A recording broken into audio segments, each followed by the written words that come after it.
करनाल पहुंचे शिक्षा मंत्री महिपाल डांडा जड़ा तेल बचाने खातर पीएम मोदी की अपील पर भी उन्होंने बयान दिया क्या कि वो पूरी दुनिया पर संकट है और देश अपना जुगाड़ बिड़ाने में लाग रहा है। कोरोना और टेम का महिपाल डांडा ने जिक्र किया। देश के लोगों ने उस टेम के आके भी प्रधानमंत्री की बात सर माथा धरी थी, जितनी जरूरत हो उतना ही बढ़ते हो। महिपाल डांडा ने कांग्रेस पर कसूता निशाना साधा, कहा कि कांग्रेस जनता ने समझण में गलत फहमी पैड़ रही है। जनता ने बेरास है कि सही के है और गलत की से। देखिए, ये एक वैश्विक समस्या है। तो जब भी कभी वैश्विक समस्या आती है तो हर देश अपनी प्लान बनाता है, अपनी योजना बनाता है कि हम लोग इस तरह के संकटों से कैसे पार जाए।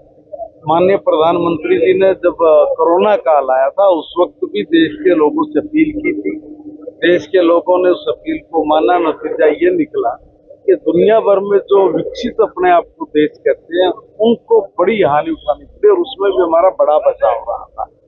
आज भी जब सारी दुनिया में एक वैश्विक संकट खड़ा हुआ है तेल को लेके, गैस को लेके, इस वैश्विक संकट के पार जाने के लिए जो देश अपनी योजना नहीं बनाएगा, अपने लोगों को जागरूक नहीं करेगा, तो वहाँ स्वाभाविक बात है समस्या ज्यादा आएगी। लोग जानते हैं कि सही और गलत और उसका निर्णय लेने की ताकत भी लोगों ने अपना निर्णय लिया। जब लोगों ने अपना निर्णय लिया, मुझे समझ नहीं आती कि कांग्रेस उस निर्णय को क्यों नहीं मान रही है, क्यों गालियां दे रही है। वो हमें गालियां नहीं दे रहे हैं, वो हमारे अंदर गलतियां नहीं निकाल रहे। वो ईवीएम हो गया, ये छेड़खानी हो गई, ये फला हो गया, ये हम पे नहीं, अप्रत्यक्ष रूप से जनता पर कटाक्ष कर रहे हैं और जनता इस चीज को समझती है। भाई, हम भी चुनाव लड़े बरसों तक, हम लोग भी हारे हैं। हमारे किसी भी नेता का आप कभी का बयान उठा के देखिए, हमने कभी ये नहीं कहा कि इस चीज में गड़बड़ हुई, इसके कारण ये हुआ। कहीं भी दोषारोपण नहीं है। हमारा छोटे से छोटा और बड़े से बड़े नेता ने जब भी जो निर्णय जनता ने दिया उस निर्णय को स्वीकार किया, माथे लगाया और फिर हम लोग काम पे लगे। अगर मैं ये पूछना चाहूँ कि आप लोगों ने किसी भी चुनाव को कितनी गंभीरता से लिया है? मैं तो आसाम में चुनाव में था, कहीं कुछ नजर नहीं आता था, कहीं भी कुछ नजर नहीं आता था। हम लोग जमीन पे रहे। हमने 103 सीटों पे चुनाव लड़ा, 103 में से 2 सीट। करनाल पहुंचे शिक्षा मंत्री महिपाल डांडा जड़ा तेल बचाने खातर पीएम मोदी की अपील पर भी उन्होंने बयान दिया क्या कि वो पूरी दुनिया पर संकट है और देश अपना जुगाड़ बिड़ाने में लाग रहा है। कोरोना और टेम का महिपाल डांडा ने जिक्र किया। देश के लोगों ने उस टेम के आके भी प्रधानमंत्री की बात सर माथा धरी थी, जितनी जरूरत हो उतना ही बढ़ते हो। महिपाल डांडा ने कांग्रेस पर कसूता निशाना साधा, कहा कि कांग्रेस जनता ने समझण में गलत फहमी पैड़ रही है। जनता ने बेरास है कि सही के है और गलत की से। देखिए, ये एक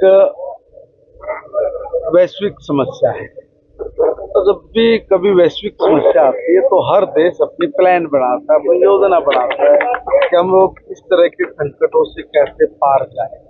माननीय प्रधानमंत्री जी ने जब कोरोना काल आया था उस वक्त भी देश के लोगों से अपील की थी।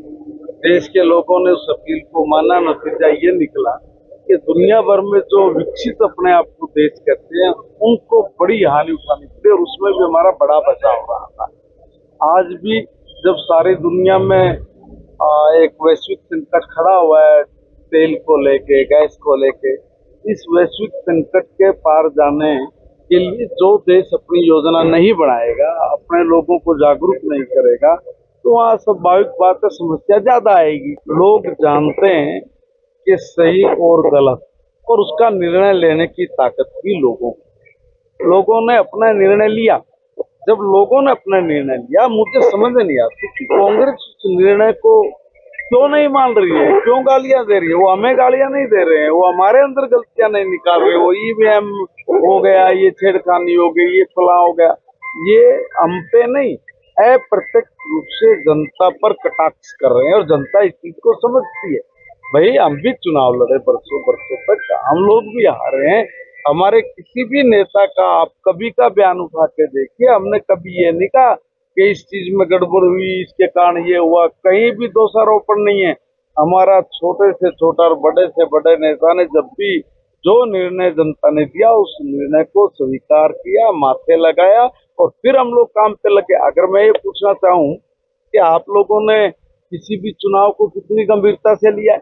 मैं तो आसाम में चुनाव में था, कहीं कुछ नजर नहीं आता था, कहीं भी कुछ नजर नहीं आता था। हम लोग जमीन पे रहे, हमने 103 सीटों पे चुनाव लड़ा, 103 में से 2 सीट